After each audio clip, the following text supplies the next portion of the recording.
Bonjour my friends, I'm Frankie and welcome to Club Foodie. As we come to the end of the summer, there's an abundance of fruits and vegetables available. I like to make all sorts of dishes, but there's one I just cannot resist making each year, and it is fruit pies. Best time of the year for these. But sometimes though, I just don't have enough fruits to make one kind. So, why not combine a few together? In today's episode, I'll show you how to make my Bumbleberry Pie. The taste of this pie is absolutely mouth-watering, and it ends the season well.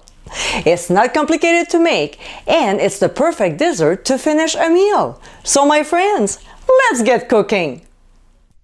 First, we'll place the dough into a 9-inch greased pie plate. To make my foolproof pie dough recipe, click on the top right corner. Alright, now in a small bowl, we'll combine 2 teaspoons each of flour and sugar. Then we'll sprinkle it on the bottom of the crust, or if you prefer, brush with an egg wash. What it does is prevents the crust from getting soggy. Okay. Next, we'll combine in a bowl sugar, flour, and cornstarch. Now we'll give a quick stir and set aside. In a large bowl, we'll combine apples, blueberries, raspberries, and then blackberries. We'll sprinkle the cornstarch mixture and toss until the fruits are evenly coated. We'll transfer our fruit mixture into a prepared pie shell and we'll level the filling out.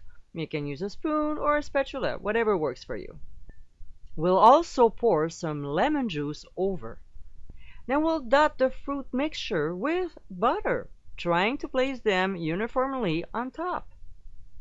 So now, with the other pie dough, we'll cut about 1-inch strips.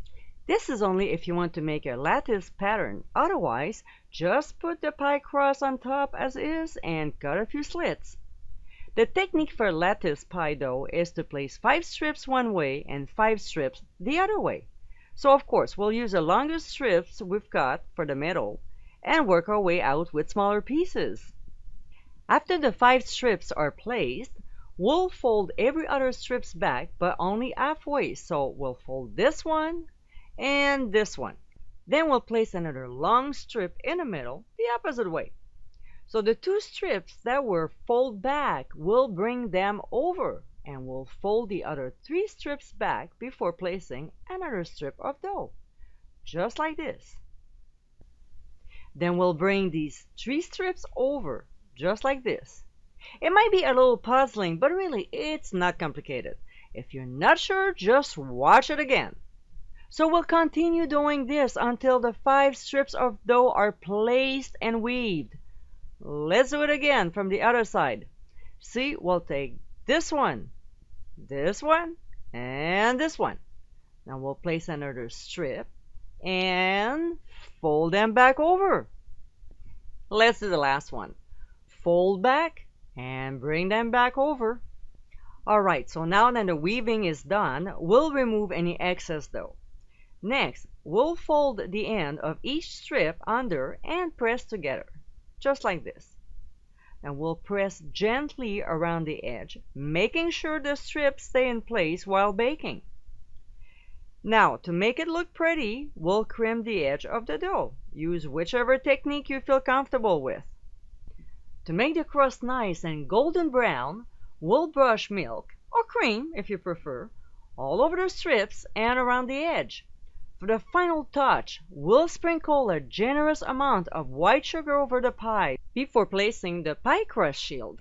This kitchen tool, I highly recommend it. If you don't have one, just place foil along the edge.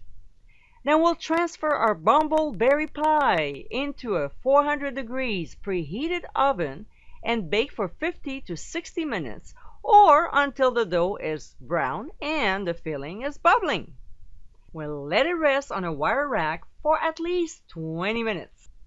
And my friends, this is our Bumbleberry Pie. The combination of fruits is a perfect balance of sweet and tart. These delectable fall fruits are even better by adding a couple scoops of vanilla ice cream for delicious Bumbleberry Pie à la mode.